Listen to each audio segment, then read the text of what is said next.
Welcome to another live broadcast, really a special broadcast of Ask Dr. Pettis, Real Answers for Your Life.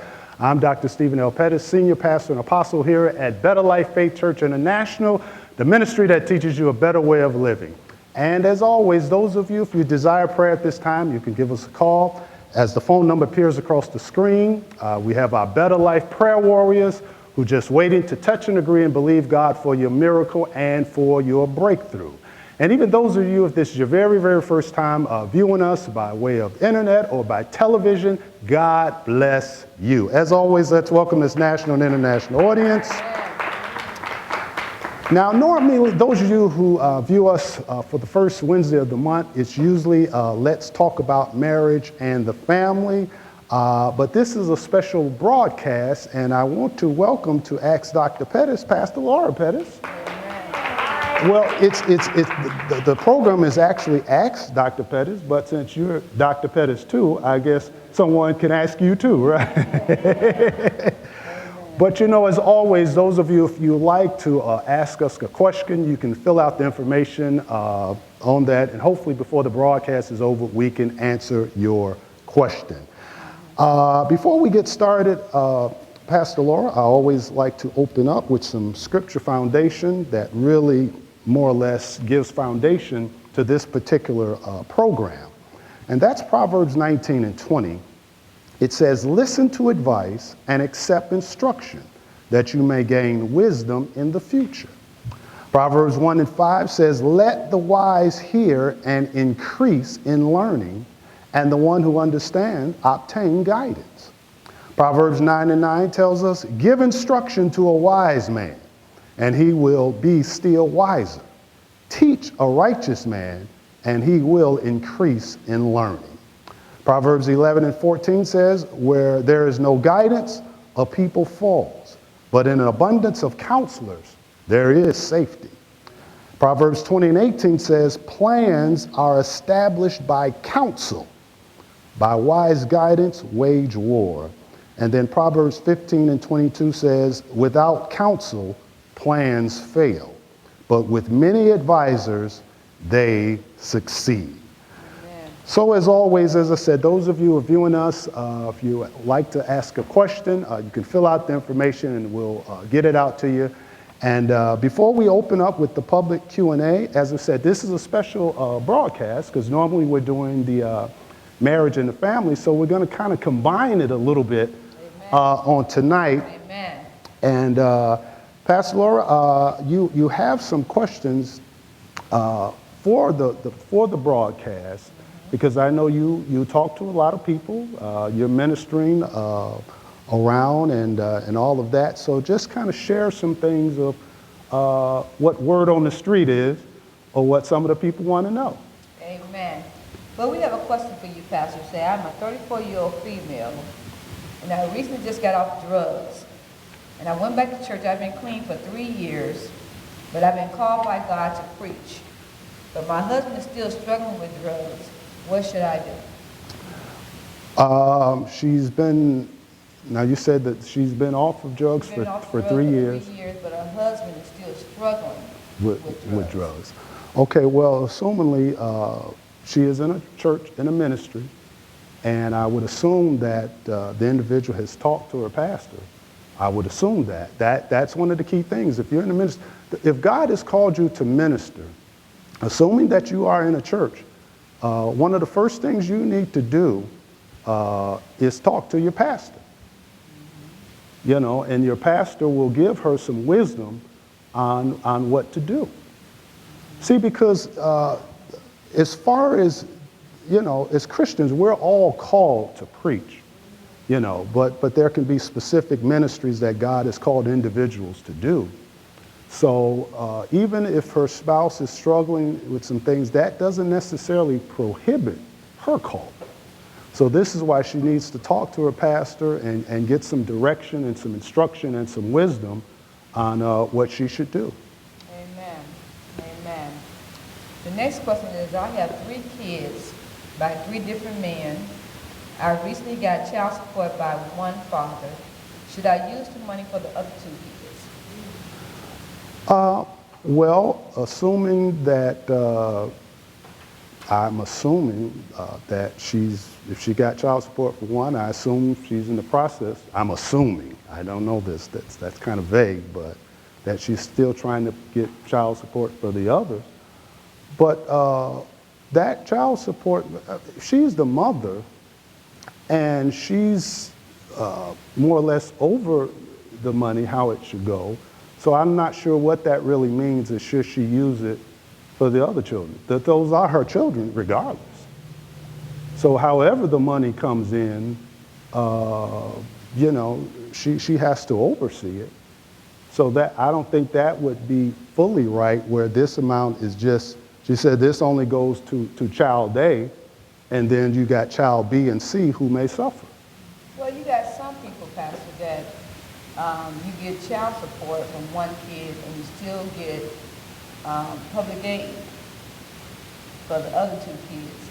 In other words, because, you know, I have heard somebody recently just came to me and said that their husband has outside kids, and the woman, she is on child support, but she run out before that money's out. So the woman, the mother of that husband's children, She run out of money, and so she will call up the kid's father to give her some more money because she run out of money before the money's out. well, now, if there is child support involved, which means when child support involved, then that father is paying the legal amount that they should do. That doesn't mean that one is restricted by that, but the legal amount is being given, and for whatever reason, that mother is running out. And you're saying now this,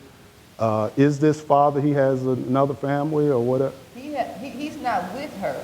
Okay. But he's supporting the child, but the woman runs out of money. And so she will call him up and ask him, you know, say, well, your son is hungry, you know, I don't know if it was son, but they came to me and told me this. Your son, whatever, your kid is hungry, give me some money. Well, I guess, is it being addressed, why are you running out? Or is it not enough? I don't know all the information. Yeah, I just know that yeah. she will call him in the middle of the Well, night and say, but your kid is running out, even though he's giving the kid money. Yeah. He's giving the kid money, but then she will, the public aid money is not enough for her to run her household. So she wants him to give her extra money, even though they're not together anymore. Well, that's something, now, the man, he's single? No, he's married. Oh, he's married. Yeah, but he's not, he still got a kid outside the marriage. Okay, but he's married, does him and his wife, do they have a family or they have no children? They have a family. Oh, they have a family also too.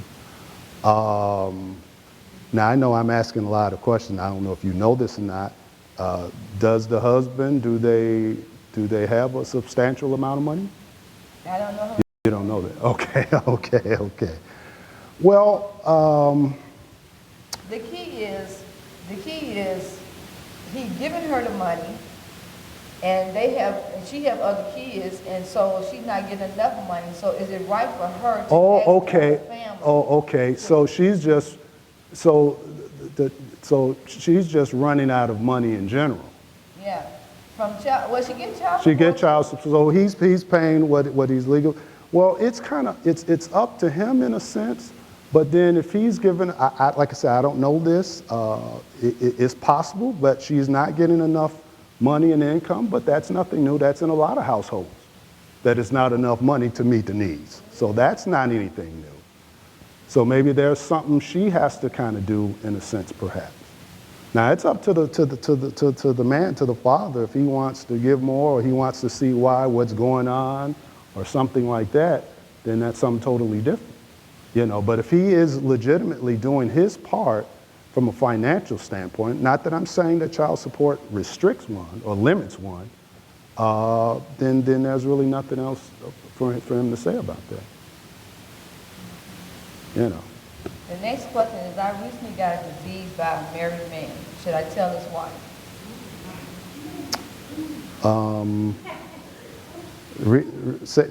Say that again. I This is got a it woman released who, okay, by a married man, by a married. should I tell his wife? Wow, that's a very serious. Assuming that I guess she knows his wife, and it's not Well, let. I don't think you have to know the wife. Well, then how does she know he's married? She know he's married because maybe she found out he's married, but she don't have to know his wife. She can just run into it by accident. Oh, but she knows of her. Well, based on what you're saying, the person is saying she obviously knows of her, knows that the man. She knows she exists, but she don't know her. Wow. Well, you know, it's kind of one of those situations. Like I said, I don't know if you know any more information. When did she know she was messing with a married man? You know. But you know, sometimes, Pastor, I just want to say this part. Sometimes men will say, "You didn't get the disease from me. You got it from somewhere else." Well, now this gets into the issue. If she caught now, she would know this. She would know if she's been intimate with someone else or not. But now the question would be, if she's telling him, he should be concerned. Well, it don't say she telling him. She's saying, "I got the disease. Should I tell his wife?" Well, has she told him? I guess the issue would be, has she told him? But I'm giving a story where a married man will always say, "It wasn't me." Well, I understand what you're saying. But now, let me say, because that can go both ways. Now, I'm trying to stick with what the individual was saying.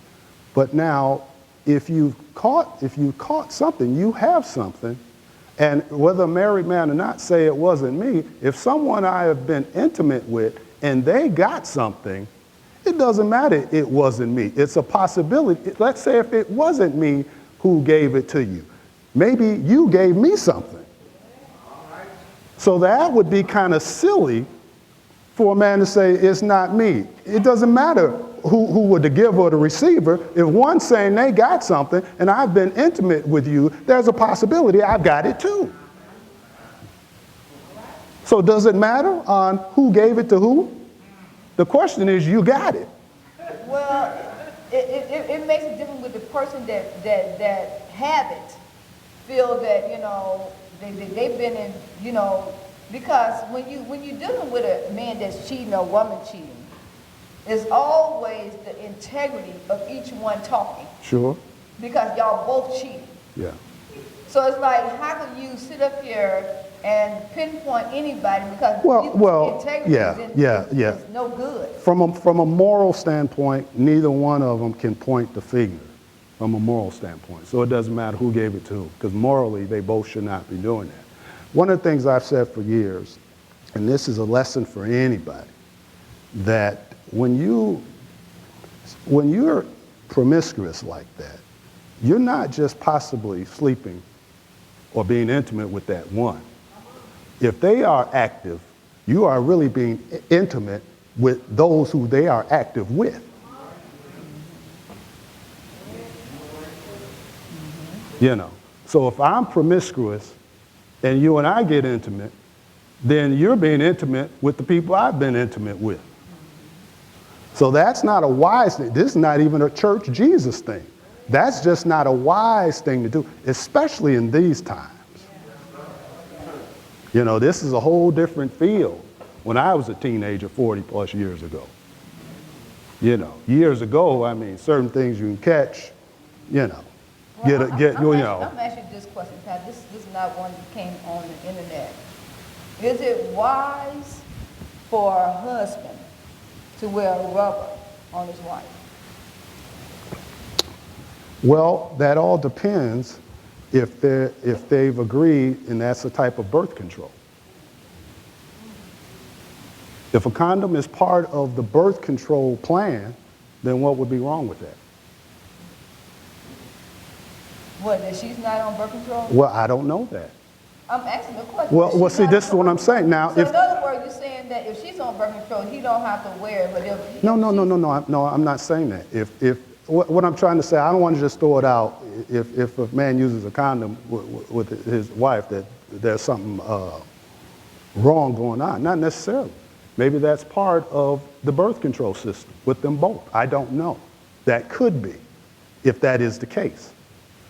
Because we know in actuality, there is no such thing as 100% birth control. It does not exist. The only 100% birth control is not doing anything. There's no 100% guaranteed birth control. Because over the years, we know people who were with birth control with different things and still got pregnant.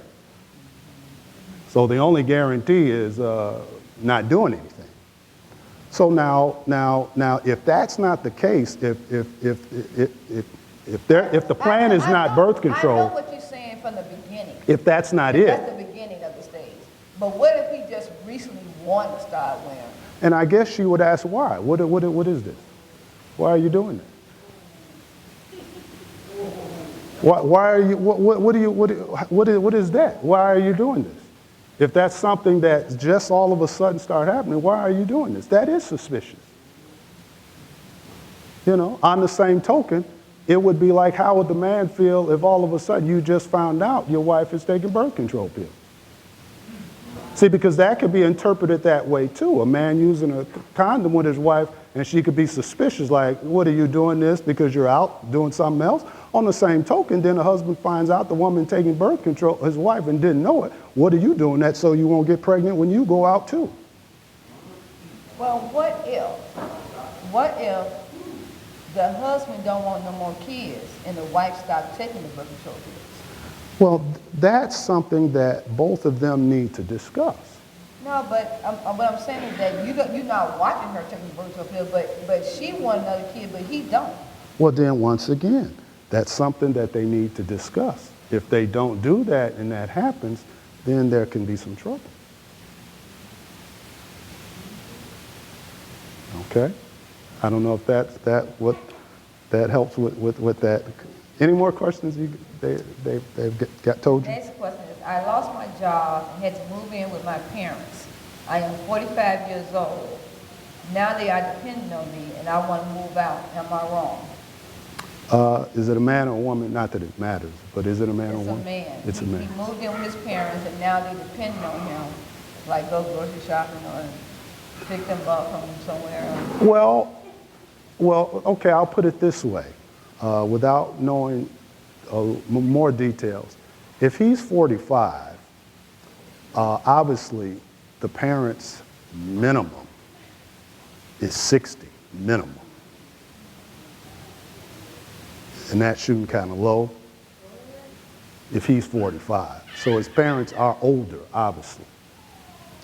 Now, if he moved back within them, maybe there's an arrangement that, okay, you're here, so you can help out in some things. So I don't see anything wrong with that, if that's the case. But would it be wrong for a man that don't want to take care of his parents? Not want to? Yeah. Yeah, that is wrong. To not want to. Well, yeah, because he's been on his own for quite a while. Okay, but you're saying... I'm just throwing it out. I don't know No. the situation. Well, but based on the question, you said he lost his job, so he had to move back. So he's dependent on them. They're giving him somewhere to stay. But you know how some people want to stay with somebody and don't want no responsibility. Well, I would assume they know their child, even though he's not a child. They know their child, but if they lost their job and they moved that back in with the parents, so he's dependent on them. I don't know would be arranged, what is the plan, how long is this going to be until he gets a job or whatever. So it depends. I know it depends, but I'm saying that you know how people move in with you, but they don't want no responsibility. Like help with the rent, help with the food, go somewhere, do this for me, and then you like, I ain't asked for this, I just want to stay here. Well, see, then that should be something that the parent, if an adult child comes back like, okay, you know, till you get back on your feet, whatever, but while you're here, I know what you're saying, but And then you're saying I'm that- throwing it out there because we do have grown people Yeah. that move into other people's houses, and then they Don't- overdo their welcome and don't contribute to their welcome, and then say, oh, but you know what? But whose fault is that? That should be something established if that's going to be an issue with who you're moving in with. You know, if you're an adult, 45-year-old child, whether it's 45, 35, 25, whatever, and they're coming under their parents' roof, and, you know, what is the plan? Now, if there's no plan, you just stay here long as you want. well, the thing about this, nobody really discuss a plan when somebody move in. That's hard for me to believe. No, it ain't hard for me to believe. No, that's hard. I'm not kidding. That's hard for me to believe that a 45 years old, and they can lose their job and move back in with their older parents, and nothing is established for the future. That's hard for me to conceive. No, it ain't that hard. Now, why isn't that? You got to convince But me the on thing about it why is something like that is not because discussed. When a person's coming in, you obviously the emotion is there to feel sorry for them, let them move back in. That's number one. Then number two is that you assuming, because you don't want to ask the question too soon, because you assuming they looking for another job. You assume? You don't know this? No, who don't think they're gonna get another job? Nobody think they come here to retire. Oh, okay, but what I'm trying to say is a parent, first of all, parents would know that their child, they would know that. And depending on them losing their job or whatever. Now, if this is a child who has a history of losing their jobs constantly back and forth and no stability and all of that, then they would then they would know the history with that. But if this is a case where they know they lost their job, and they're moving back in and just for a while, temporarily, till they get themselves back together, then that's fine. So why would not certain things be discussed? Just for that reason. Now, if you have a son that, you know, he does get a job and other stuff, you would not ask him about no agreement because you know he's doing something to get another job. Okay, so then if you know that... So you're not discussing it. You're not having a one-on-one discussion about how long you think you're going to be. No. That's not what I'm saying. But if there's a good history there, of course, then you would not say that because then you would see. But eventually, as certain time starts going on, then it'll become like, okay, what's going on here? You know? But in some cases, you can have some people that do that where you know the history is a little shaky, that you might have to establish some rules like, okay, this happened, you can stay here for 3 months or 6 months. Okay, now, let's ask this question. It's not on paper. What if the 45-year-old has a girlfriend? Is it allowed for his girlfriend to spend the night at his parents' house? But see, once again, that's up to the rules of the parents. If they don't care, it doesn't matter. You don't think it's disrespectful to bring your girlfriend in my house? Some parents don't think that. You know, people have different codes of morality. You know, you have some parents who don't mind their teenager with their boyfriend or girlfriend in the bedroom upstairs. So if they don't care about it, it doesn't matter. Okay, then what if the 45-year-old man want to move his girlfriend in with him? Because once again, they would live together and maybe they want. This is all me thinking of. I just going back to the question. This is not the person. I'm adding. Because if the person is viewing and say, that's not my question. I'm adding. Well, once again, that's up to the parents. You know, someone only know they can do that if they know their parents are okay with it. If they know their parents are not okay with that, they wouldn't do that. Okay? Next question. How many people have you been talking to? Go ahead. I know you do. My son just moved out. He is 21 years old. Now my husband asked for a divorce. What should I do?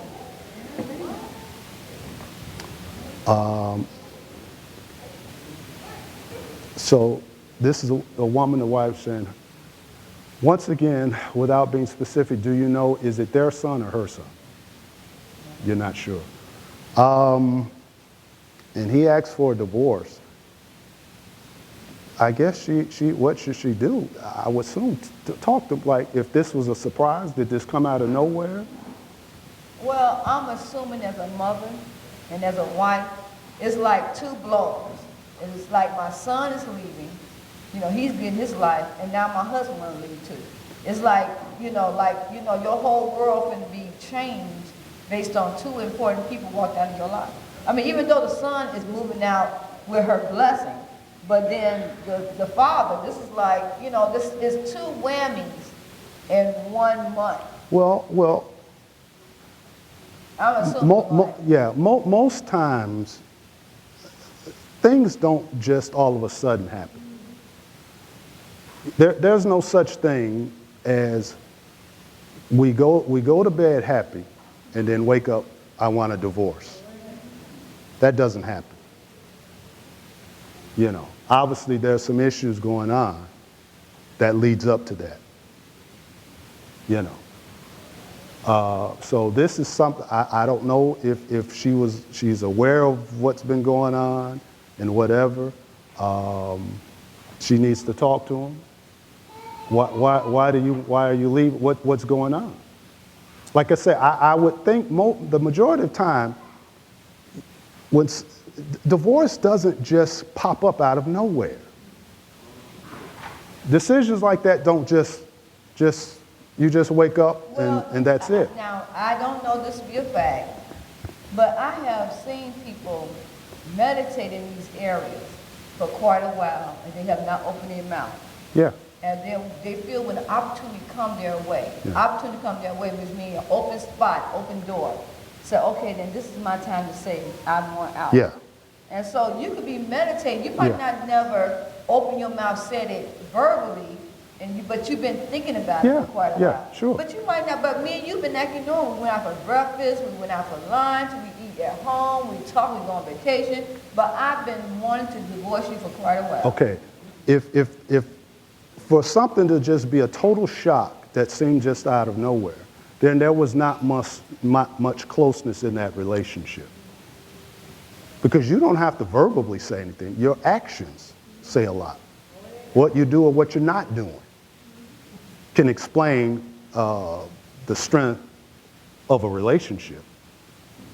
So you don't just have to say it, because your mouth can say anything. Your mouth can say how much you love a person, but your actions can be totally different. But some people stay in marriages based on kids. Well, sure. Then And then when the kid grow up. Absolutely. Sure, that does happen. You have relationships that was built on children. Then when children get older and leave, and that relationship was not built on the married people, it was just built on the family of the children, and that's usually what happens. Because then see, whatever your foundation is what's going to keep you. And if the marriage was built, the foundation was just on children, and then when that foundation is gone, there's nothing to keep the marriage. That's why I've told people for years, you don't get married just because of children. Because if that's your foundation, because they are going to become adults and leave, and if that foundation is gone, that marriage is going to sink.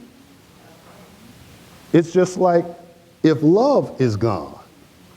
See, whatever that foundation is, what you built it on, it's got to be there. If that foundation leaves, then the marriage or the relationship starts to sink. Well, this is just another question, Pastor. Oh, this is not what? This is a question about the same thing. Okay. Would it be selfish of her to ask her son to stay and delay his departure? Why would she ask that? Her husband leaving her. So it's like it's too much happening, and I don't want to be in this house by myself. I understand that could be traumatic and all this or that. But you don't want to, once again, you don't want to get in a position where she's depending on her son for this temporary happiness. You know, because now you're going to put a hold on his life.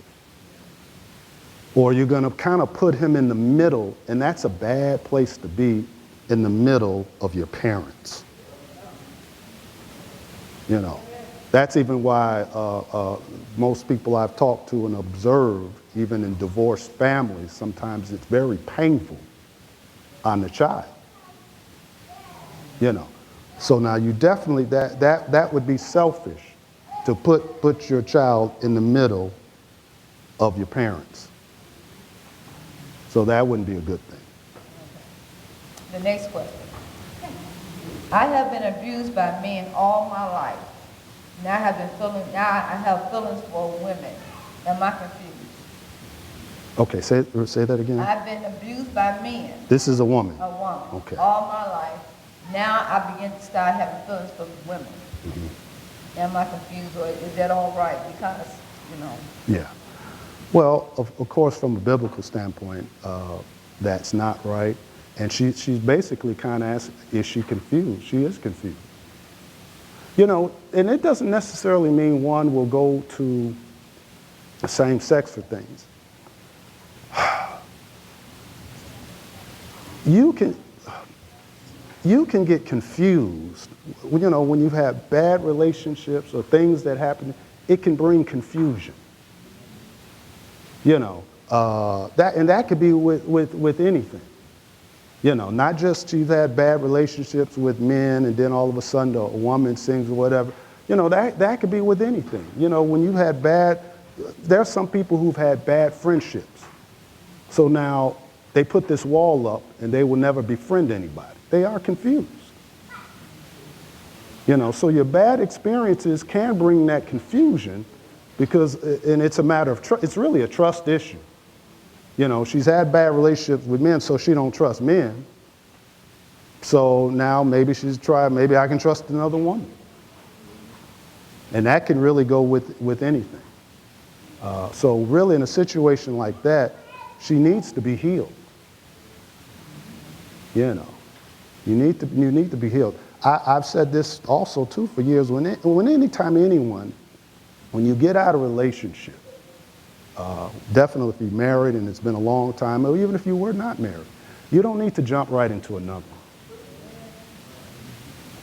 You know, because the breakup of any relationship, it hurts. You know, it doesn't matter who it is. If it's your 8th grade girlfriend, when you've broken up, well, not that I know anything about that, but it hurts.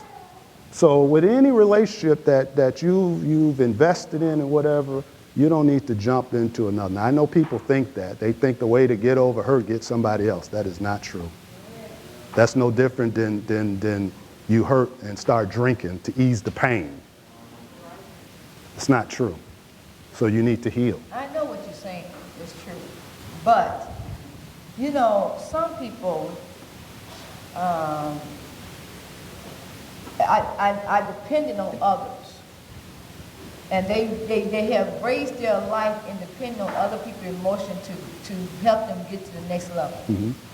So it's not as easy said than done. Even though you said that just you know, learn how to deal with your own emotion. It's easy said than done, but when a person is relying on others for years, it's kind of hard. You just can't just go solo and just I agree. Do this on your own. Yeah. It takes time. That's why it's called healing process. Because it doesn't happen overnight. You know, it takes time to break habits, just in anything. You know, and a person, for years, their habit could be they've been depending on others for their emotions, others for different things. And no, it doesn't. It's not going to just break loose, you know, just overnight. It takes some time. You know, but you have to go through that healing process. And part of that healing process is it hurts. You know, Healing sometimes hurts. But would it be all right for me to put my friend girl to help me with this? That you're trying to develop emotions and feelings for? No. That would be for no one. Why? Once again, if you're trying to heal your emotions, why would you try to invest? See, in other words, why would you try to invest hurt emotions with somebody else? That's not fair to you, and that's not even fair to the other person. We know that in relationships, when people get other people, it's a rebound, and rebounds don't last. You know. Sometimes people marry, they rebound. Yeah, and it don't last. Sometimes it lasts. No, it doesn't last. I know somebody that lasts. Yeah, we understand you could stay on paper, but in the heart, it didn't last. I know somebody that lasts. In heart and everything. In heart and everything. And they were rebounding. And they'll rebound. Well, all right, we'll give them a cookie. But for the most part, it doesn't. Okay. I just found out I am pregnant. And I am 13 years old. Have you been at a women's conference or something? There's a lot of women you've been. No, that's fine. I'm just kidding. Go ahead.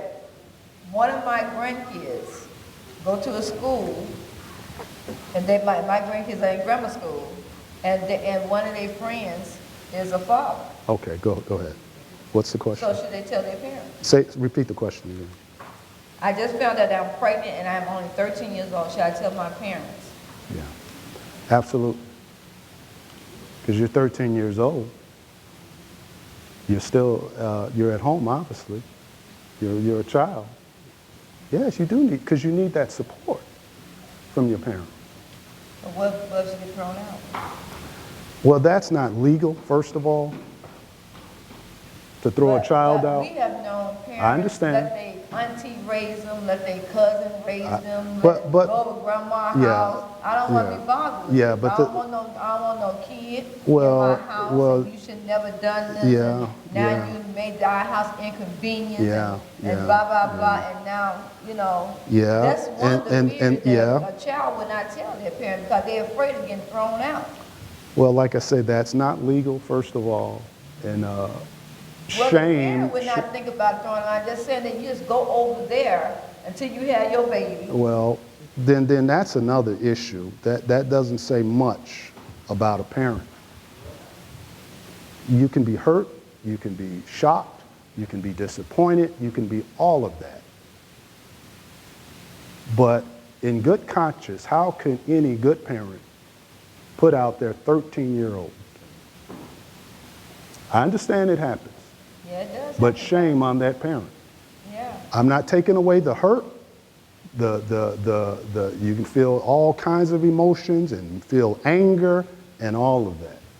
Okay, I'm just being an advocate for women or mothers that's single or something like that. When they said that we are struggling. If we are struggling as a family, how are you going to add another person to our family? If we struggling as a family, and I'm doing the best I can do, Yeah. and now you're going to bring Like I another said, mouth in here to feed. I understand, like I say, the emotions and the stress and all of that, But still, who is the adult here? Obviously not the 13-year-old. Who's the adult here? And Yeah, yes, that's it can be tough. It can be so the child definitely needs to tell. But what if the parent took her to the birth control place and get some birth control, and she missed taking the pills, and now she got pregnant? Well, I understand what you're saying, but now, still, like I said, I'm not taking away the emotions, the hurt, the anger involved in that, but 13 years old is still 13 years. I don't care if a 13-year-old seemingly looks like they're 21. They're still 13 years old. A 13-year-old cannot think like a 21-year-old. I don't care if they look like it. And a parent knows that. Well, what if the parent got pregnant at 13 years old? Then that even makes this even more something, because you did this, now you know how this feels. And you know how you felt when you had a child at 13. And that's why she told her not to get pregnant. Exactly. So you know the emotion behind that. You know. And I understand people repeat things, because if they didn't get support when that happened to them, and if they don't straighten those things out within themselves, that same behavior will repeat. But you got to be better than that. So she should definitely be able to relate. Like I said, I'm not dismissing the anger, the frustration, the hurt, sometimes the embarrassment. Well, then what if she sent her to her father? So it basically sounds like the mother just does not want to deal with this. I'm giving out questions. I hear what you're saying. That's what it sounds like. She does, because this is one of the, when I have seen kids, they're afraid of going to their parents with situations, sure. because they think of all these things like, well, she threw me out. Well, what if this happened? What if this happened? And so you have these questions in your mind, and that fear will stop you. Yeah. I know. I mean, Well, based on what you're saying, I hear what you're saying, but the question was, should they tell? You still should tell. I understand that the fear can be there. It's going to come out anyway. No, it come out when I had the baby. Well, it'll come out before that, because No, now I understand there are some somebody, people. they didn't even know I understand the that. whole I time. understand that. But then when the baby came out, yeah, but for the most part, I understand what you're saying. But for the most part, you will show and people will eventually know. Because it's that fear of being thrown out, Yeah. the fear of rejection, the fear of what my parents gonna think of Yeah. me, and that's where a lot of girls hide it. They'll wear big clothes, sweatshirts, whatever they have to do, whatever, and Yeah. they will hide it the whole time. Yeah, I understand all of that. Sure, but it should not be such a distance like that in your household. What if the mother work at night or work in the daytime? No, what I mean by distant is where the child, they can be afraid, they can have different kinds of emotion, but it should not be where, man, if I tell them my parent might put me out, I'm 13 years old, put me out where? The reason why we got new rules and regulations in the city of Chicago, I know for a fact, where you can take the kid and take him to a firehouse or to a police station, because the kid will hold it and be afraid, and then they'll have that kid and drop him off somewhere because they're afraid to tell them, and they will wear the big clothes. I understand. That's a whole different story. The question was that. The answer is still tell your parents. Okay. Yeah. The next question is, I've been talking to this girl on the internet for a year. We get along. This is a man. This is a man. Okay. We've been talking on the internet for a year, and we get along real good. Is it time for us to see each other face to face? Now, I'm assuming you've been talking online or something. And I'm taking it you're in different cities or something, because if you're in the same city, Pastor, I don't know if that's more. I have known families that be in the same house and email each other in the same house. Okay, I hear what you're saying, but we're talking about possible relationship. If you've only been contacting this person, if you're in the same city and within a year's time you never discuss, let's meet up. Well, have you heard of the show Catfish? I really don't know what that is. I've seen it when I'm passing the channels, but I don't really know what that show is. It's a show about somebody thinking they are talking to one person and then realize they're not talking to the person they was talking to, but they see them face to face. Oh, so what they thought they were talking to somebody, then when they see them, it wasn't them. Yes. So what is that? I guess It's that called maybe that's. Catfish. Is that some term called Catfish. Oh, okay. No, I'm not kidding. I have no clue to what that show is. So, oh, Catfish. Did you answer the question? Well, yeah. I mean, I don't know. See how you're a year talking within somebody, especially now if you're in a different state, that's something different. But within a year's time and you don't meet up, why would you not eventually meet up? That's a long time. You know, it could maybe bring questions. Is there a reason why you don't want to meet face to face? I guess you're just building a relationship up. Okay, but if we're in the same city and we're talking after a while, you would think like, and you know if you're interested or not. It doesn't take long to know whether you're interested or not. You know, hey, let's meet up. Well, I can just say this story. What if they handicapped and they don't want to see them? In other words, I'm talking to you, you seeing this part of me, but I'm in a wheelchair. Well, then if you've been talking within a year's time, then what is it that you're thinking that's going to come out of this? Friendship. Okay, then if it's just friendship, then that's it. So if we're just internet, online friends. Oh, that was hypothetical. Okay. Let's get to the real one. Okay. I have a co-worker that is always late for work, but she always asks me to cover for her. I don't like it, but God said, love cover all sins. Should I keep doing it? Well, once again, that sounds like one of those trying to use the scripture. Love covers all sins. No. What? I mean, there's a legal term. I forgot what it is. If someone do something and you're part of it, there's a legal term with that you can. I can't even think of the legal term. If you're doing something and I'm aware of it, even though I didn't do it, I'm part of it. I'm a co-conspirator with it, and that's a crime too. Now, why would the person, don't bring scripture in it, because there's nothing that we can justify doing something wrong if we're Christians.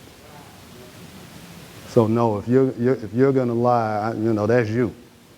I'm not going to be a part of the lie. I'm not going to cover this up for you.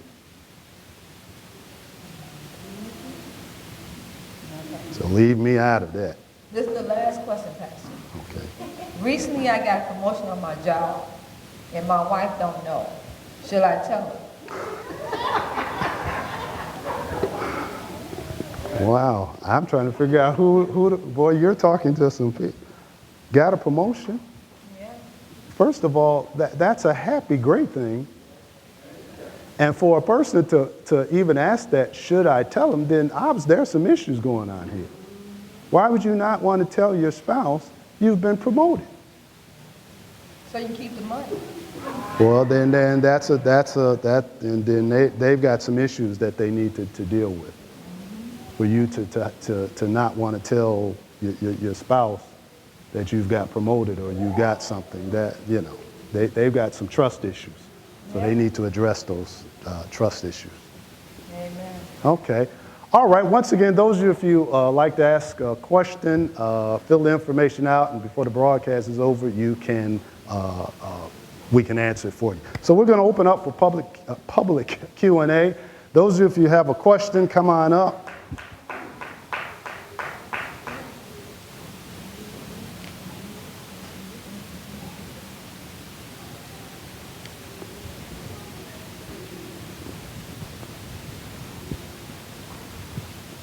This question is, so you know how as a parent, you have an idea like the maturity level of your children, so Can you put the...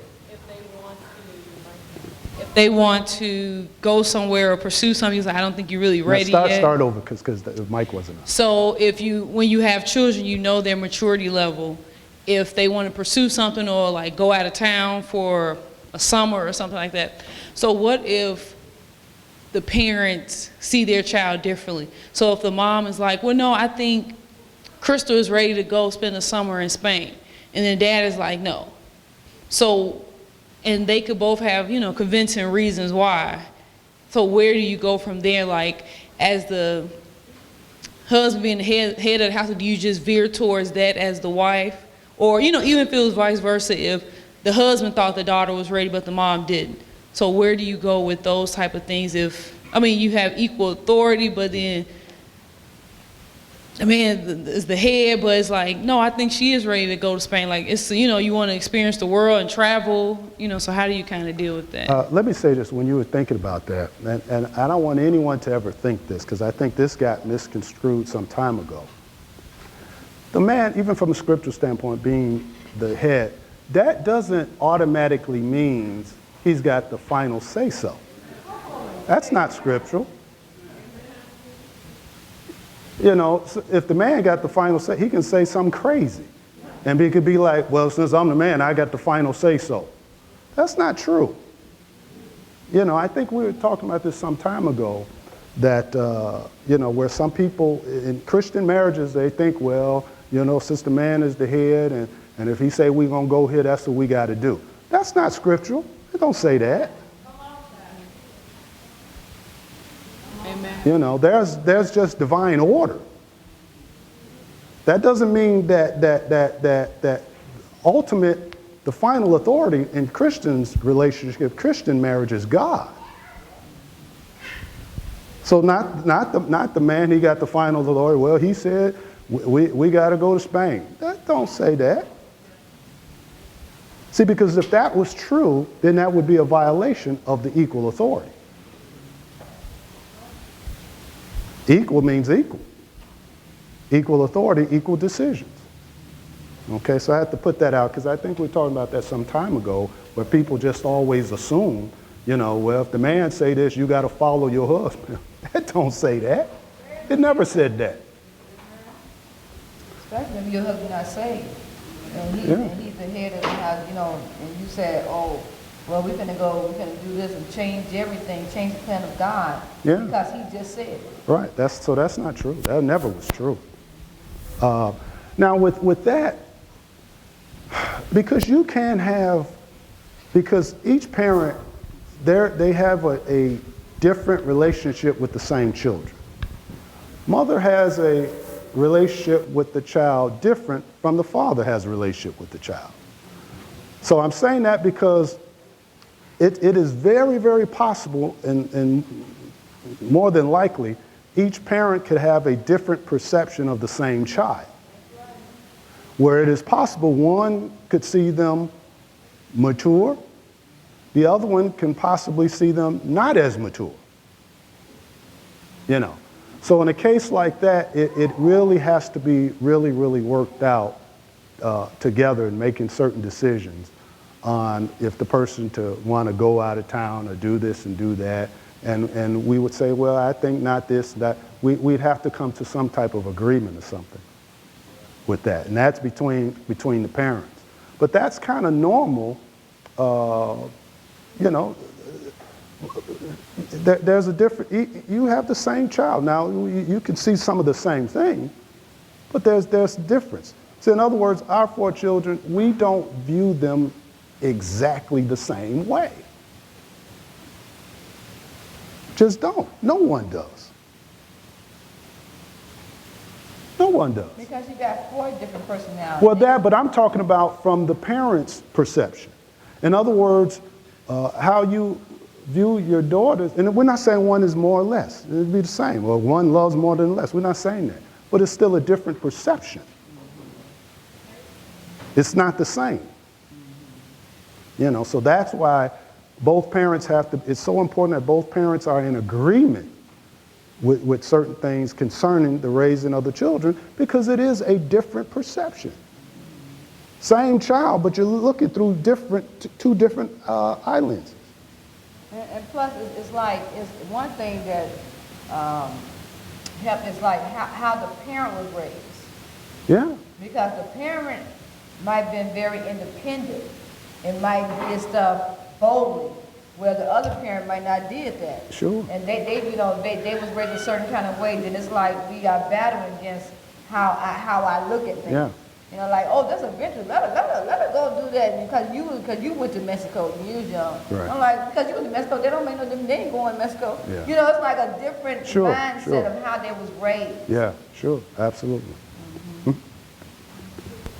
Okay, this is not a hypothetical question. This is about, this is for a family member. They're a married couple.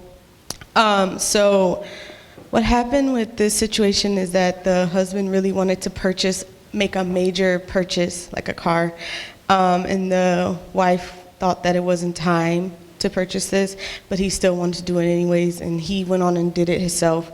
Didn't really consult her about it. He was just really wanted it. So in the end, he made the final decision she didn't agree with. So now there's like a financial issue. So now they have bills to pay, and she feels like she has to pick up the slack as a wife. And now she's gonna do all these hours for this major purchase. So I guess how does she deal with this with without, I guess, getting angry like with her husband, without all the fighting and things like that. So I don't know. Okay, I don't know because I'm not married. Yeah, so. let me say, no, stay right there. I guess the first thing would be, does the husband acknowledge he made a mistake? No. If he don't, that is a problem. Okay. That is a problem. If he don't think he should not have done it, I mean, I don't know how he think he should not have done it if they are now having financial challenges because of the result of that decision.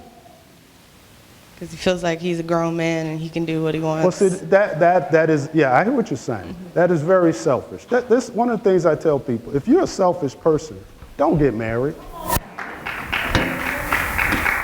It's all right. If you selfish, you like making your own decisions, don't get married, because once you get married, it doesn't become your decision anymore. It becomes ours. And money, now believe it or not, money, I think I taught this years ago, money is the top thing that causes divorce, even over adultery. Money has ruined more marriages than adultery.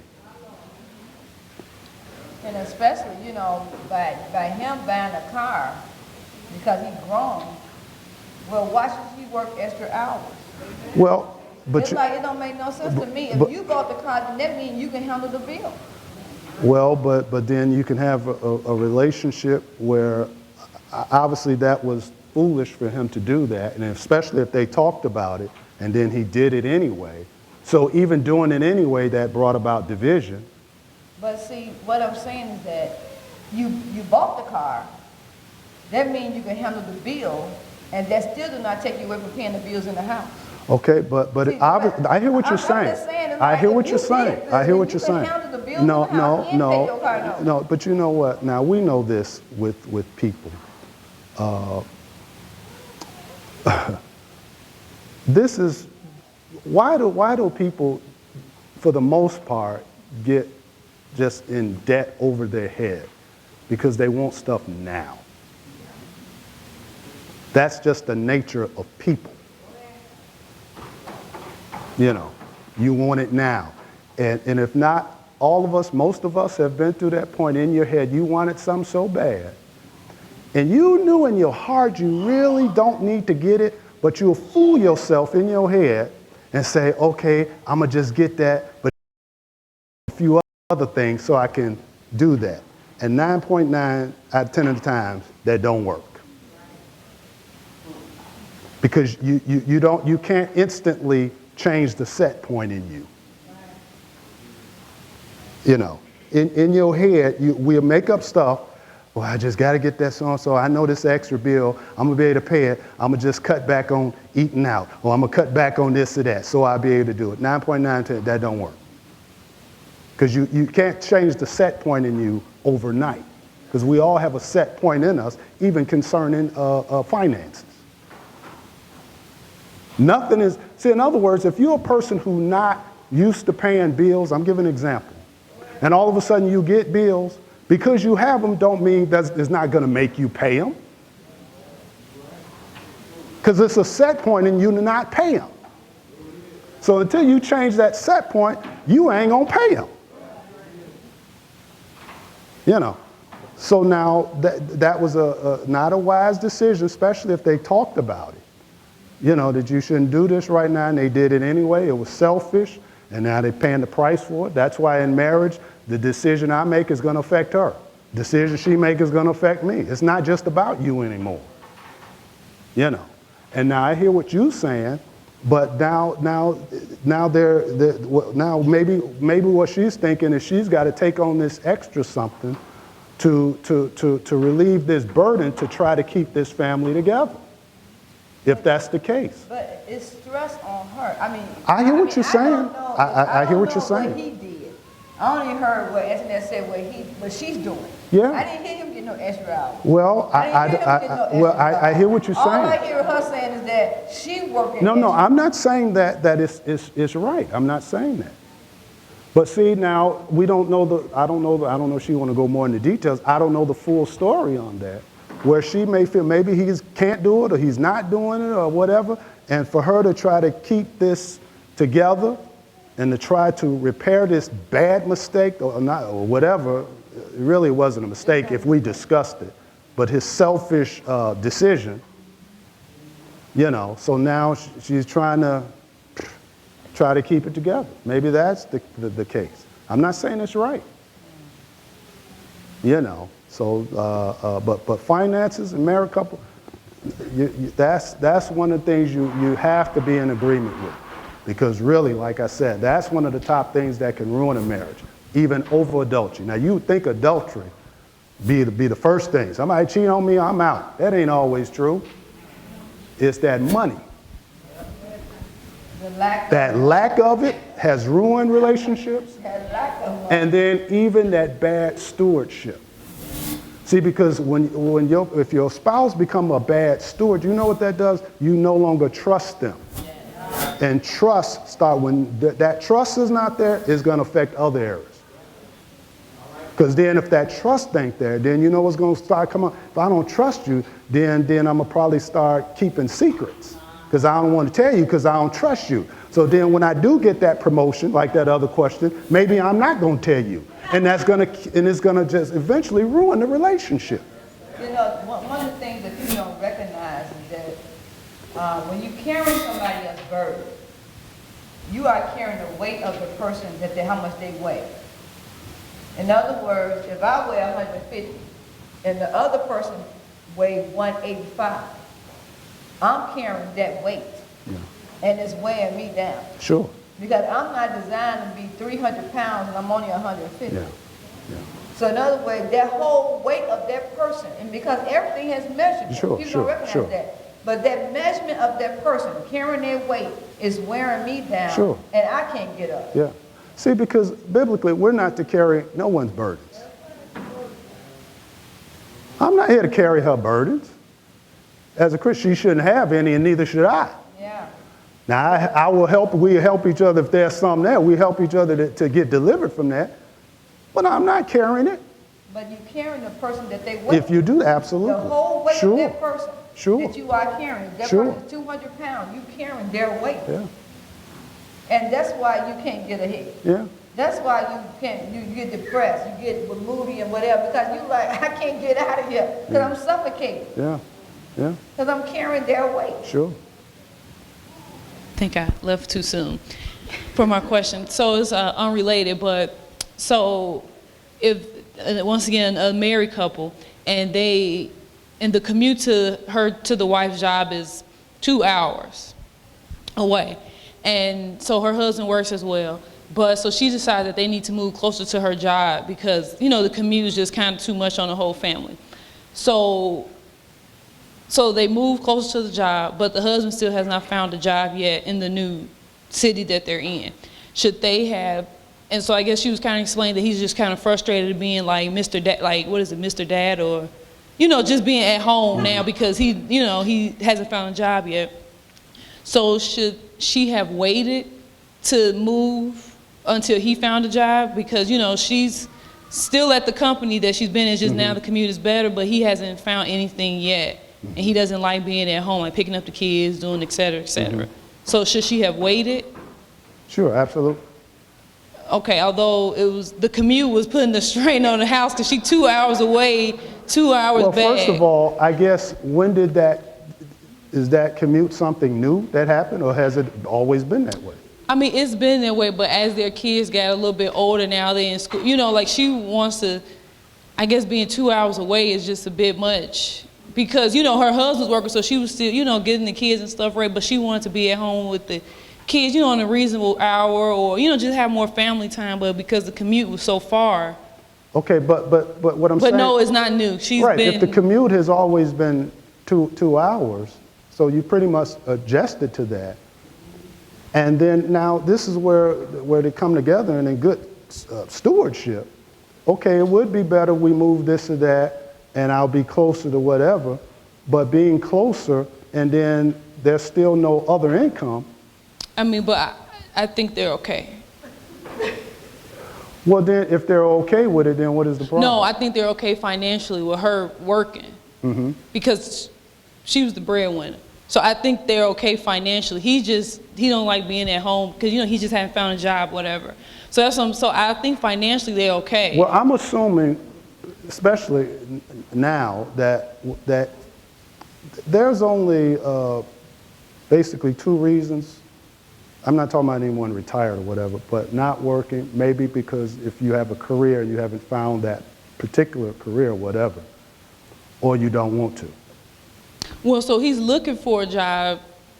If it's nothing specific career-wise, and it's just a matter of employment, Right, yeah. most people right now can go out and get a job tomorrow. That's how well the economy is doing.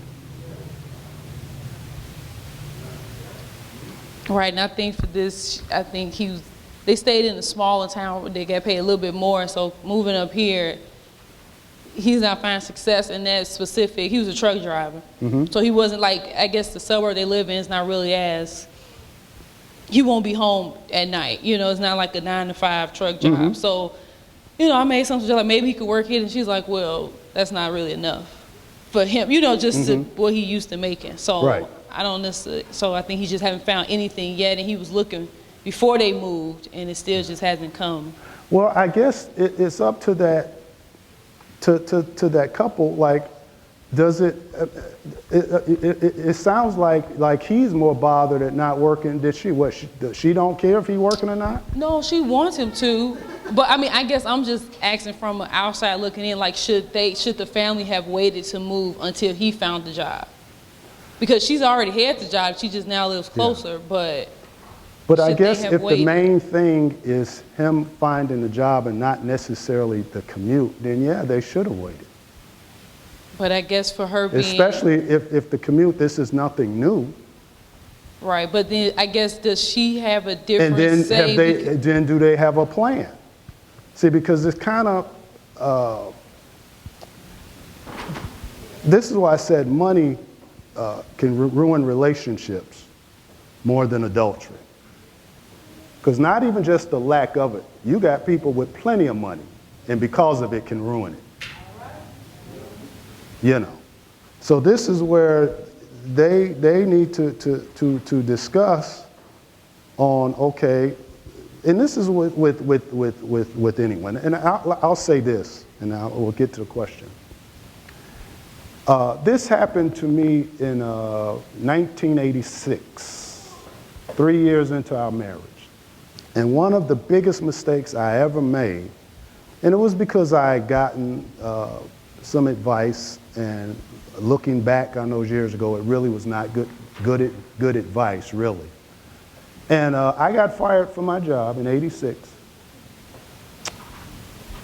And immediately my thought was, I need to go out and find another job. That was my intention. No, I actually was doing that. But then at that time, the jobs I saw, they were not going to pay me as much as what I left. And then even the jobs at that time was not going to pay me as much as my unemployment. So the advice I had gotten was, okay, you got, at that time, it was 3 kids maybe. Yeah, it was. 86? Yeah, 3. And said, listen, you still look for a job, but the unemployed, you still got the same bills. And if the unemployment is going to pay you more than any job you're getting right now, take the unemployment and still look. Okay? And that's what I did. And as a result of that, 6 months, Our, It didn't make a difference, it was too long. It was too long. And no, let me explain. I'm 7 to the man's view. I understand where you at. That was one of the worst things I did, and that really took a big hit to our marriage. The biggest hit in our marriage. Yeah. See, this is what I'm saying. There are some things bigger than adultery. That took a boom.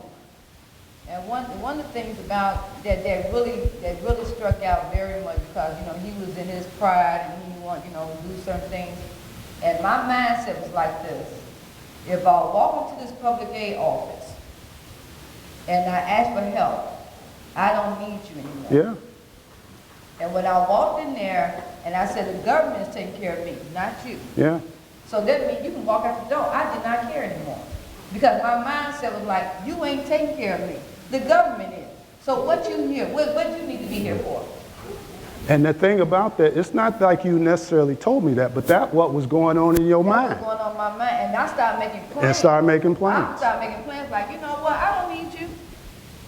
And if the government giving me food, the government paying my medical bill, the government giving me money, what you here for? Yeah. And I just started calculating in my mind plans and things I'm going to do and blah, blah. And it didn't make a difference what he didn't have a voice no more to me.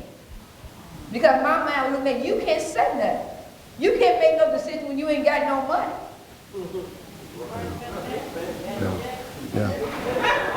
Yeah, but you know, and that was the but see, but even the thing, like I said, I'm getting unemployment, but it didn't matter.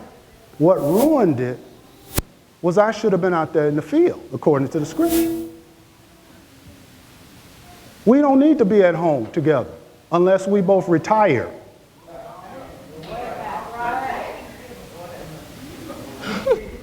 I mean, we both in full-time ministry and she running stuff, but we still ain't at home together. Yeah. But it took us time to start being together. Yeah. You know, but really, it did something to me. Sure. Because I walk back in the house, I can take the kids to school and come back home, and you in the same spot you were when I went to school. And the thing about that, and let me tell you something, and we'll stay there. And the thing, now I'm trying to help somebody with this. I know we're talking to a worldwide audience. The thing with that, I have a work ethic, you know, that was in me, that has been instilled in me through my father, grandfather, whole bit. But like I said, and it doesn't happen overnight. But eventually, that set point started changing in me, where I started getting used to being at home. And it wasn't about the money. Because I'm like, well, the money's still there, but that set point started changing. That work ethic in me started changing. And eventually, I got into some things I shouldn't have got into. Yeah, and believe me,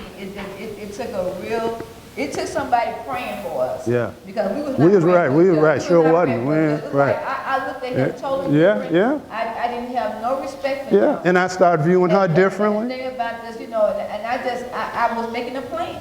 I was making a plan in my head, and I didn't have to say it out loud. Yeah, That's right. what I try to say. Yeah, you don't have to say it. It's like I'm looking at you, but I'm getting out of here, boo. Yeah. Don't think I'm staying here. You know how I feel about that. Well, you know, you don't like boo. But the thing about Because that's not a good word. I was planning to leave, and it didn't make no difference what he was saying. Yeah. Because my mindset was, if the government is taking care of me, the government paying the bills, the government is giving me food, the government paying my medical bill, and I'm not that type of woman like, oh my God, I need a man. Yeah. I'm not that type. Some women are like that. They don't mind he don't have a job. They don't mind he ain't got nothing for him. So as long as he in the house, we are happy. But I'm not that woman. No, she's not. I'm not that woman. Say it again. No, she's not. I'm not that woman. I'm not impressed by a man in the house. Trust me, she's telling the truth. I'm not. But that's a good thing. That's why no man right now can't just come over and say, woo, woo, woo, like, woo, woo, what? Yeah, I'm sorry. Well, going back to the original question, I guess should they have waited until, now obviously background, financially, I don't think he's the sole provider. So I think they are okay financially with this time he hasn't been working. But with that being said, should they have waited for him to get a job until they moved? Yeah, I think they should have waited because really, like I said, the money is not always the issue, and she may not be saying anything, but it starts tearing her down eventually. So the money is, see, that's not always the thing. Because what if a man like Stedman marries Oprah? And he may never make nearly as what she got. But Stedman can still take care of her. So don't ever think it's just about that, you know.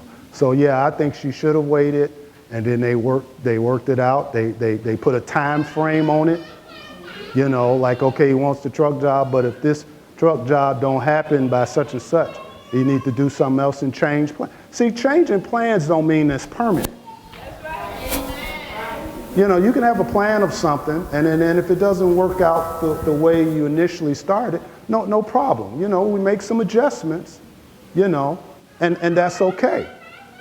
So there's nothing wrong with that. So yeah, you should have waited. All right. So I have two questions. So the first question is, because we in the vein of financial increase and growth and all that other stuff. So let's say you have a woman who's making $300,000 and her spouse is making $35,000. And so obviously that's two different levels. And so this question came about through just, you know, kind of people just randomly talking about, but you know, it's people like that. And so, you know, her friends, the one who's making all the money, is like, you crazy, because she's buying him a car, you know, taking care of him, blah, blah, blah. But on her end, she's like, you know, he loves me, you know, whatever the case. I mean, what is your opinion in regards to that? Because, you know, without getting technical, but it is technical because you had a six-figure mindset, in like my opinion, and somebody, and it's totally two different. So, you know, how does that look for a woman who's make that much money, who got a guy who's making that amount? Or even you could have a girl who making a lot of money and he making nothing. I mean, so, you know, like your opinion on that. So that's my first question. Yeah, okay. With that, and that could be not just the woman. See, when you start dealing with big gaps in finances, and depending on how the person acquired it, trust me, it is a different mindset. It is a different mindset. In other words, it's a different mindset, and it's not saying people are bad or good. That's not the whole point, you know. And it's not like money changes people; it only amplifies where you're at. You don't by accident make $300,000 a year. Amen.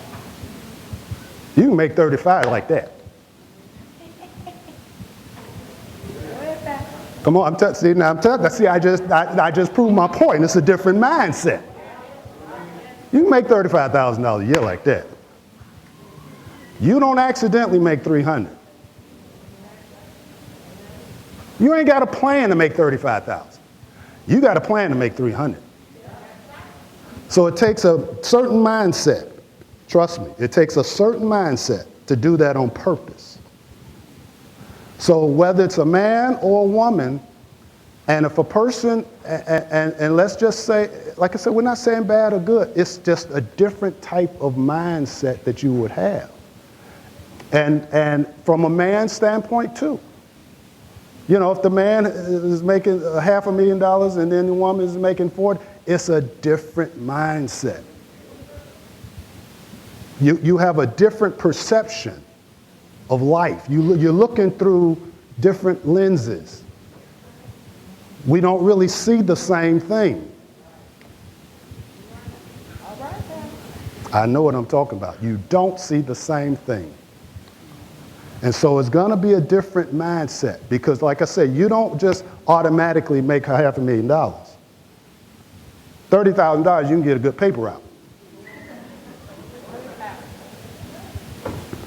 Amen. You know, I used to throw some papers for 2 hours a day.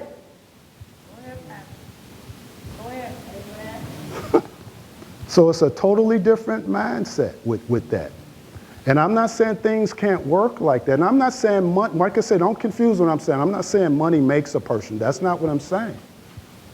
See, for a person to make $500,000, their mindset already had to be something, even if they were starting out making $10. You don't just instantly become that. You have to have a mindset to become a $500,000 person. You don't have a mindset, you'll never be that. Because some people's mindset is just only 30,000. I ain't saying nothing wrong with that, but it's two different mindsets. And that'll be hard to come together. Because it's a different way of thinking. It's a different perception of life. You think differently. You view things differently. You know, in other words, you could have a person, they can see a house, and one person could just see, oh, I could like living in there. And then you got another person can view that as, that's income. You have a different mindset. So, and that's not just if the woman makes this and whatever. It's a different mindset. And usually, when your mindset is a certain way, you're going to kind of attract like-minded people. You're going to attract like-minded people. Because I've said for years, you're going to attract what's in you. That's like when some people be like, how I keep always attracting these no good people. Because there's some weakness in you. So if a woman attracts a man with no job, that's really saying you got the mindset of no job. She has low self-esteem. Okay, because I just want to make that clear, because it's too many women who keep attracting men ain't got jobs, men don't have degrees, men ain't doing nothing with their life. So it really says something about you, right? No job. It's really a person, and it could be a man or woman, with no goals, no vision. If you have no vision for life, you're going to attract others with no vision for life. That's just the way it is. If you really have no vision for life, that's what you're going to attract others like that. See, because remember, there's like a magnet in all of us that's going to attract to certain things. Now, when you have big vision, you're going to be it's going to be automatic. You know how it is where certain people, it's like seem like just a connection, because it's a like-mindedness, and that could be bad or good. You know, it's like people who got bad habits, drugs or whatever, and they be like, boy, if I just need to leave the west side, I'll be all right. No, you're not. If you don't change that inside, there's going to be drug people on the north side. And y'all going to hook up. It's what's within. Had nothing to do with the outside. It's what's within a person. So that's why I said that big financial gap like that, it's a different mindset. Because you don't just automatically come with $300,000. The careers I know like that is what, surgeons, I think. You know, and that's years and years of school and everything else. And they got a different mindset.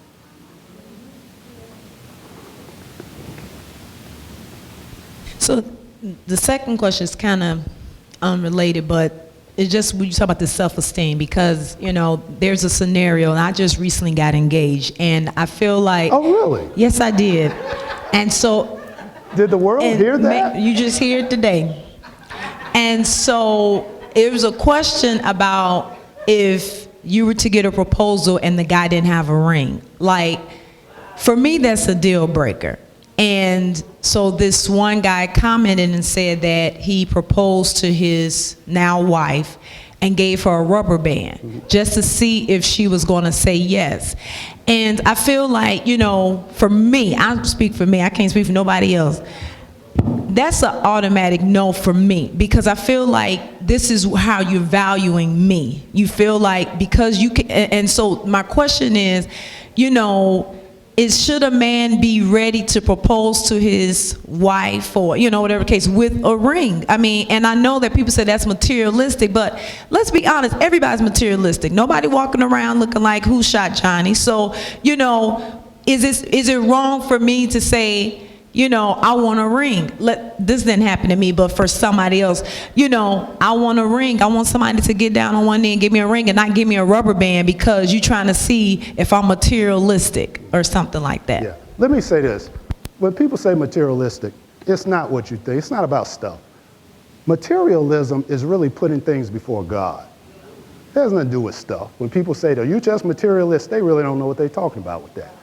Because what they're saying, if that's the case, as you said, everybody and their mama is materialistic because we have to have materials. So materialism is a biblical term.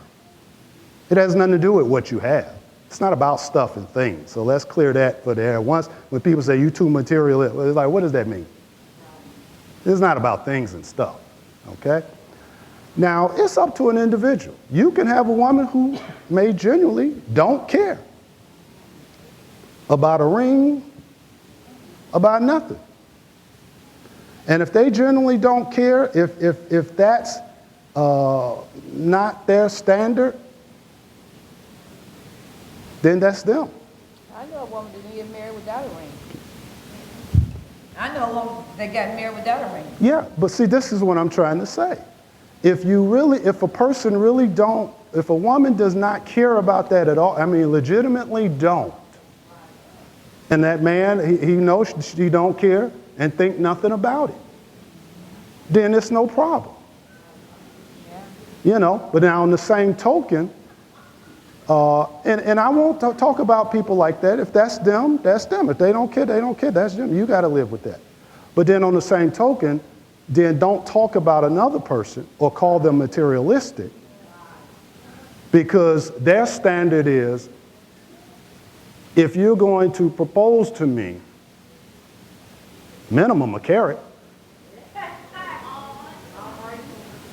See, you don't have, like I say, a person doesn't have the right to downplay a person who really don't care. Like the rubber band is cute to them. They love it. They keep the rubber band forever. That's you. That's okay. If that's really you. Now, what I mean really you, you're not just settling it because you don't think you can get anything better. So that's a different story. Sometimes we fool ourselves because we feel we can't do any better, so we don't want to be let down, so we shoot for the bottom instead of the top. Because it's much safer and easier to shoot for the bottom.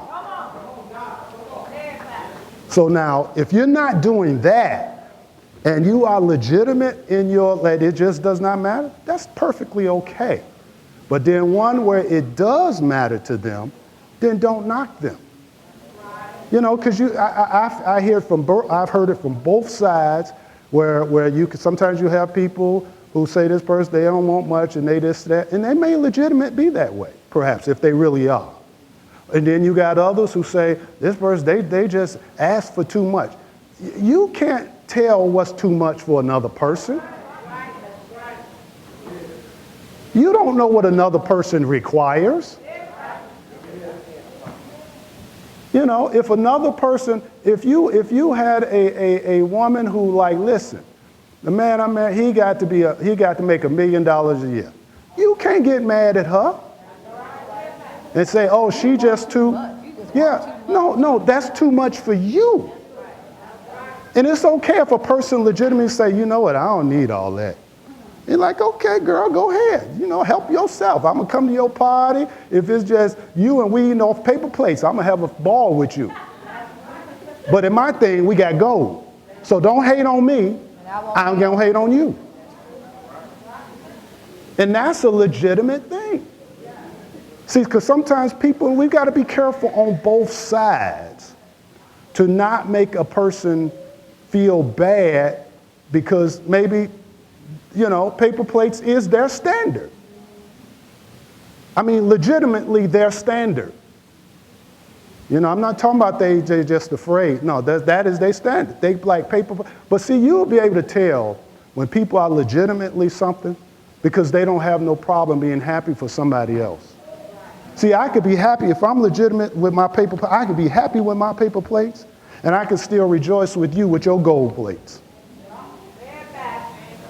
But see, now if I get jealous of your gold plate, that's because really I'm not happy with my paper plate. I'm just fronting, pretending like it. Like I don't really need all that, but if I'm hating on your gold plate, I'm fronting, and I'm just pretending. All right, last question, we gotta stop.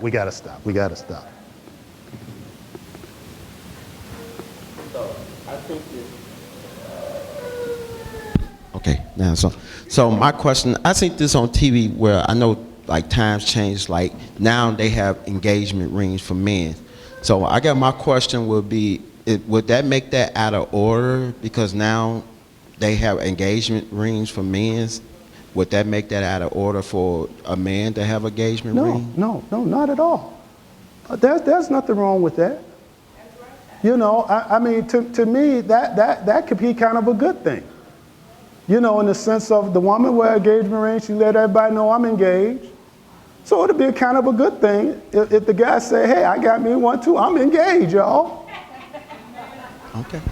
And then when wedding time comes, he replaced that engagement ring with a wedding ring. Amen. So I don't see anything wrong with that. That I'm engaged, y'all, I'm engaged, I'm off the market. But see, a lot of men don't do that. They think that they ain't off the market till I say I do. So I encourage it. Get you an engagement ring. I'm engaged. Okay, so another question. Now this from the man's like, you know, you get married and, you know, men's always want to throw the bachelor party with other men's. So, you know, a lot of fiancés don't think that's good because they figure like, hey, the man is gonna do some things. It's like, okay, you get wild before you actually say I do.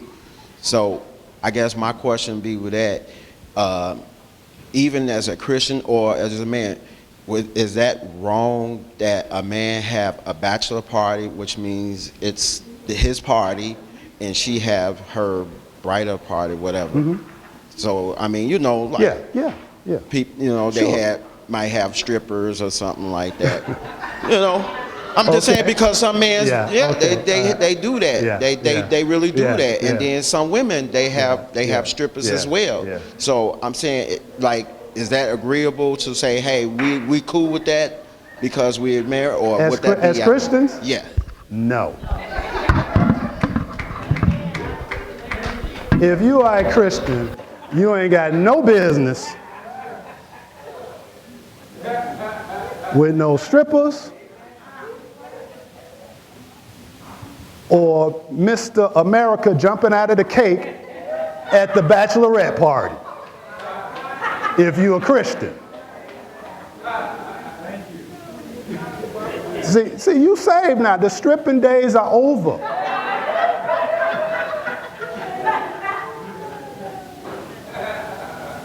Even if you ain't getting married, you shouldn't be at the strip club, period.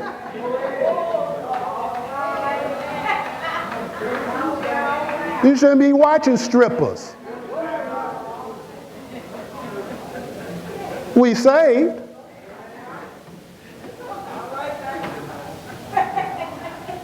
So that's not even an issue. Ain't no strippers, there ain't no party, there ain't no drinking and no smoking, we saved.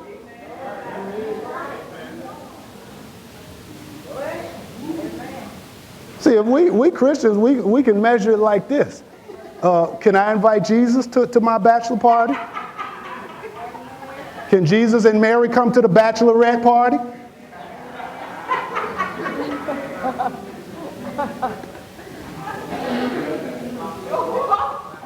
No, I'm not joking with that. Well, Pastor, you know, it's like get it out of your system. But you know what? You know, you saying that. No, but No, I hear what you're saying, Yeah. and I'm gonna say that. then you shouldn't have got engaged if it's still in your system. One night is not going to get a lifetime of stuff out of your system. It's not going to happen. If it's still in your system, you should not even be engaged. If it's still in your system. But who go to a Bible study? Nobody said go to Bible study. See, yeah, I hear what you're saying. And nobody said that. Nobody said that. See, and that's one, and you saying that, that's one of the misconceptions that people think with Christians, like we can't have. Are we trying to say sin is the only thing that's fun? That there's no such thing as is fun and a wonderful time outside of sin? Something wrong with that if we at that place that the only thing that's fun is sin. No, I hear what you're saying. So nobody is saying, you have whatever. Remember, the scripture says God has given us richly all things to enjoy. There are things we enjoy, have a wonderful, you can do. I mean, we have access to everything. We just ain't talking about sinning.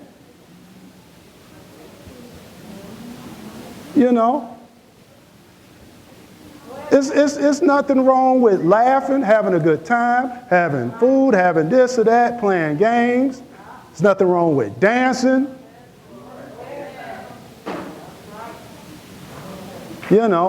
Now once again, we ain't taking that to the left like you ain't like in the world. We say we don't bump and grind. You don't do that. You do that with your spouse. That's it. That's it. All right? Pastor took all our fun. No, he took all the fun. You have a wonderful time. A wonderful, wonderful time. Is that we always go out to eat. We always go. I mean, you want to do something totally different than what we always do. Then you plan something different. You plan something different. Right? We always eat together. But you know what? You plan something different. You plan something different. See, depending on how much you have and what you can do,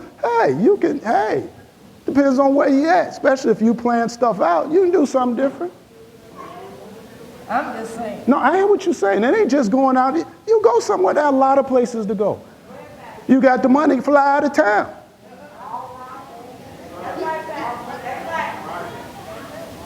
We can let's have this party in the penthouse at the Bellagio. I'll be there in September, so give me a deal while I'm, hey. You want to do something different? We are totally out of time. This has been a special edition of Ask Dr. Pettis. We'll see you next time.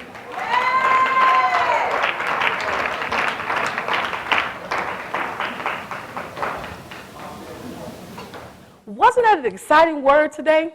It was so great, and I'm so happy that I was here to hear the word.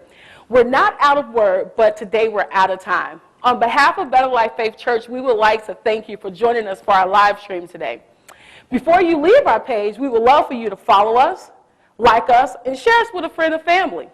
If you like today's message, you're more than welcome to give us a call down below, and we'll get that message sent out to you. If you would like prayer today, you can call us, and one of our prayer warriors would love to come into agreement with you for your breakthrough. But as always, God bless you. When you learn better, you live better.